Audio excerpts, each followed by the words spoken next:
Hello and namaskar. Welcome to Hockey Time. And today is a red letter day as far as the Hockey World Cup is concerned. Today, the 14th edition shall culminate at Bhubaneswar's Kalinga Stadium. Two matches lined up today. There will be, of course, the big one for the big prize, the trophy, between the Netherlands and Belgium, first time entrance into the final. But before that will be the playoff for the bronze medal between the last time's champions, which is Australia and England. But it's going to be Belgium and Netherlands, which will be followed after the bronze medal match. And there, of course, will be the fact that Netherlands in the final for yet another time, 3 times winners. But for Belgium, it's been a fairy tale ride over their entry into the World Cup when they made their first entry into the debut in 1973. But, well, before that, the important game coming up is England versus Australia, which will be for the bronze medal. England have been finalists only once. They won the medal only once in 1986 at home at Willesden. And incidentally, in that final, they lost to Australia by 1-2. That was at Willesden, as the host country was England. And, of course, as far as Australia is concerned, well, their worst performance in the World Cup has been number 8. And that was when they first took part in the World Cup in the inaugural edition in 1971 at Barcelona. Thereafter, well, their next worst finish was number 5, but thereafter they've always been in the top 4. Today we will see where they end up, but let's first have a look at the squads of the two teams first as to what they're likely to field in the bronze medal match.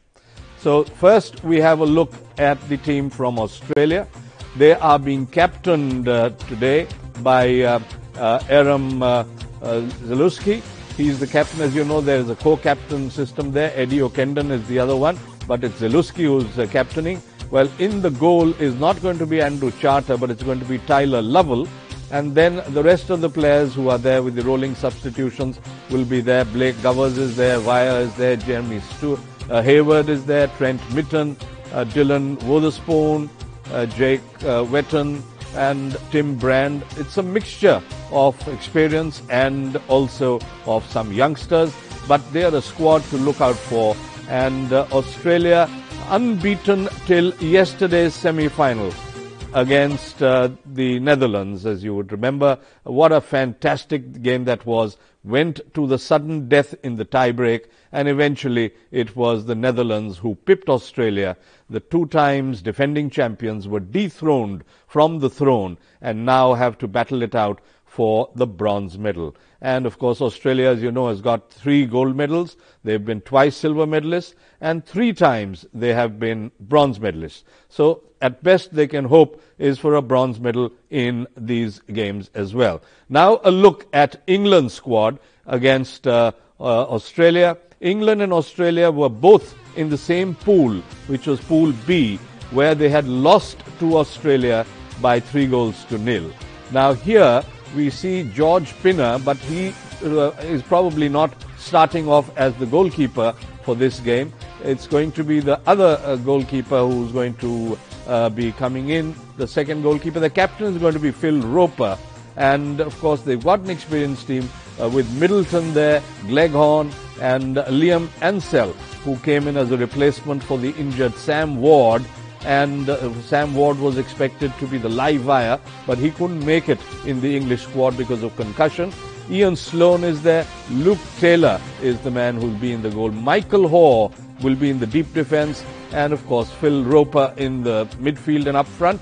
Harry Martin will be the midfielder. Will Callanan will also be up front.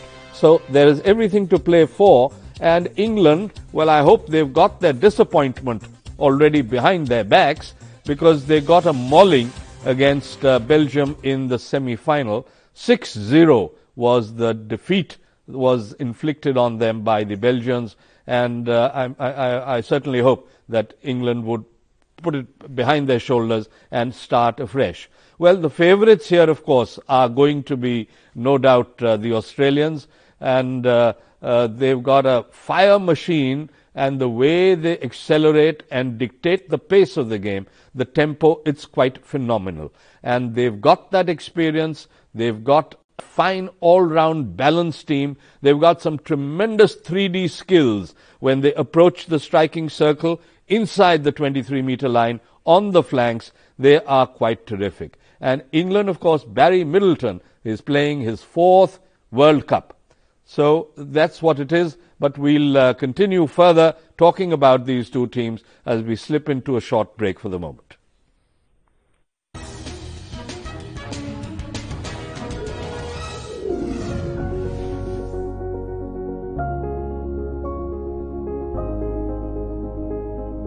Uttar Pradesh के सोनभद्र जैसे प्रदेश के दूर दराज और पिछड़े जिलों में रहने वाली गृहिणियां उज्ज्वला योजना के लागू होने के बाद से प्रधानमंत्री को दुआएं देती नहीं थकती।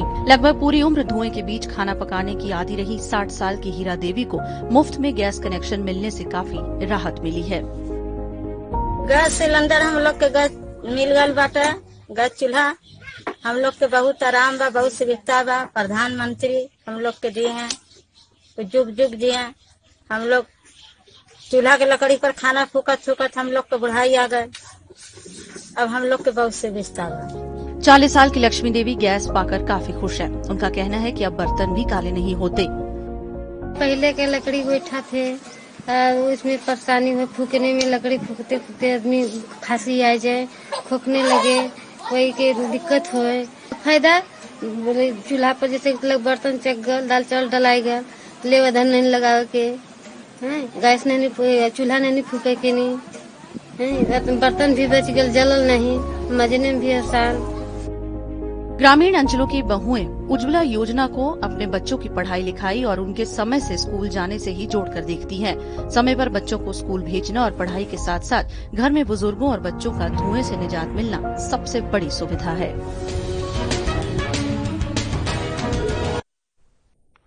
So the third place match will be starting off in a short while from now at the Kalinga Stadium at Bhubaneswar. Today is day 19 of the World Cup, and as you know, this is the longest World Cup. 16 teams here, but 4 pools in this, and as you know, the rules had changed as far as qualifications were concerned. Every team had to play 3 pool matches, and then you had the top team making it directly into the quarterfinals, and we saw the 4 teams which made it to the quarterfinals were the leaders of their pools. From Pool A was Argentina, from Pool B was Australia, from Pool C it was the team from India, and in Pool D it was Germany. Well, when these 4 teams went into the quarterfinals, it is only Australia who survived to make it to the semi-final. All the others lost in the quarterfinals. And then we had the crossovers, team 2 and 3 of every pool in that crossover with the other pools.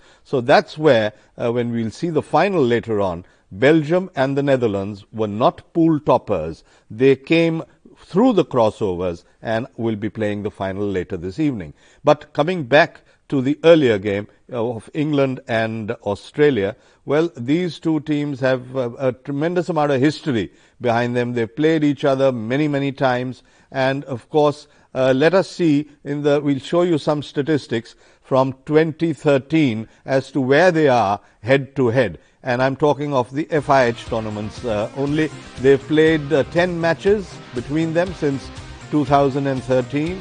Australia have an overwhelming win record, 7 as against England's 2. There's 1 draw, and you guessed rightly, Australia, very prolific, high-scoring team, have pumped in 26 goals as against England's 13. So that gives you an indication as to how balanced and strong and how quick the Australian forwards are. They've got good midfielders as well who overlap, and they've got those excellent 3D skills when they lob that ball inside and jake it around and have the opposition in all kinds of trouble. Well, here, of course, they are playing once again for a bronze medal finish. And as I told you, they've been 3 times bronze medalists. Today could be the 4th. But for England, it could be the first time that they will win a bronze medal should they defeat Australia. They've been on the podium only once in 1986 as the silver medal. Now let's have a look at the comparison of the two teams, England and Australia, only in the World Cup.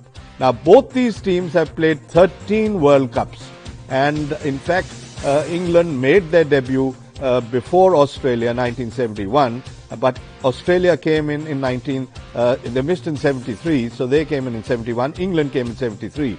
And they played each other 11 times, including one match at Bhubaneswar in the Pool B, where Australia beat England by 3-0. Now, these 11 matches give you a flow chart as England having won only 2 matches, Australia 9. And there have been no draws, Australia scoring 26 times, England scoring 8 times. And interestingly, the biggest win that Australia had against England was a 5-0 in the last World Cup at The Hague in the Netherlands. England had finished at number 4. England have always been the middle of the pack.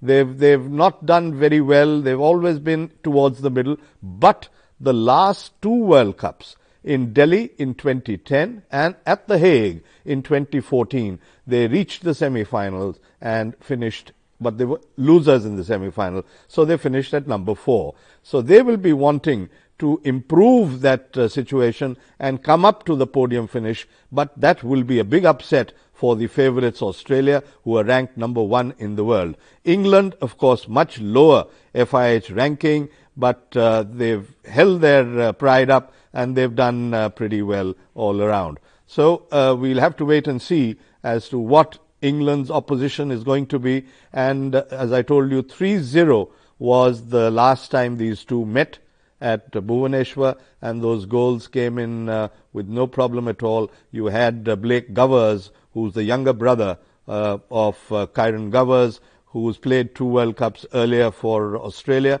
But Blake, the younger, is a forward, but a very good drag flicker as well. Usually, you've got drag flickers who are defenders or a midfielder. Very seldom will you see a drag flicker who is a striker. But in this case, you got Blake Gowers, who is one. But at the same time, Australia are very strong in the midfield. Eddie O'Kendon, and he's playing his 3rd World Cup. And also Aaron Zalewski, who's also up there in the middle. He's the captain. He's wearing the captain's band tonight for Australia. And in the deep defense, of course, Matthew Swan, 3rd World Cup for him. And they're very balanced and very energetic and speedy athletic team. England, on the other hand, will be depending a great deal on Barry Middleton, who will be controlling the resources in the midfield. There's Hoare as well. Apart from that, you got a couple of good forwards. Phil Roper, who's captain today, is up in the forward line. The goalkeeper is Harry Gibson in place of Andrew Charter. But again, there will be a lot of pressure on England. And will England be able to contain the Australian forwards is the big question mark. Australia, smitten by their defeat against the Netherlands yesterday in the semi-final, will be wanting to go all guns blazing. If Belgium can beat the English 6-0, I'm sure Australia, at the back of their minds, Colin Batch and his boys will be hoping that they can better that scoreline. But we'll have to wait and see. So we'll be joining action very shortly, England versus Australia for the bronze medal match.